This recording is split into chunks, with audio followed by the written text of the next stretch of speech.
Pemirsa, Bank Indonesia mempertahankan suku bunga kebijakan BI 7-day reverse repo rate di angka 3,5%. Suku bunga deposit facility dan suku bunga lending facility juga dipertahankan pada 2,75% dan 4,25%. Kebijakan tersebut diharapkan dapat mendukung pemulihan ekonomi termasuk di Bali.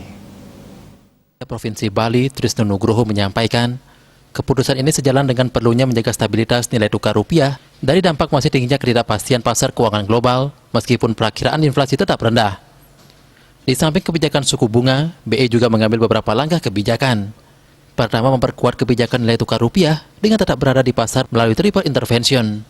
Kedua, melanjutkan penguatan strategi operasi moneter untuk mendukung kebijakan moneter akomodatif.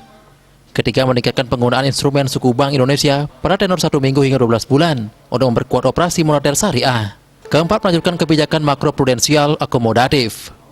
Kelima, memperkuat transparansi suku bunga dasar kredit perbankan secara lebih rinci, serta melanjutkan koordinasi dengan pemerintah dan otoritas terkait untuk mendorong percepatan transmisi kebijakan moneter kepada suku bunga kredit perbankan dan meningkatkan kredit atau pembiayaan kepada dunia usaha.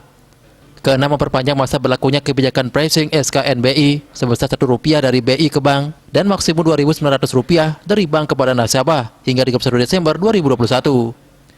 Ketujuh, memperkuat kebijakan KRIS untuk mendorong akselerasi digitalisasi ekonomi dan keuangan yang inklusif dan efisien melalui peningkatan limit transaksi KRIS dari semula 2 juta menjadi 5 juta rupiah berlaku sejak 1 Mei 2021 serta penurunan tarif MDR KRIS untuk merek kategori badan layanan umum dan public service obligation dari 0,7% menjadi 0,4% berlaku sejak 1 Juni 2021.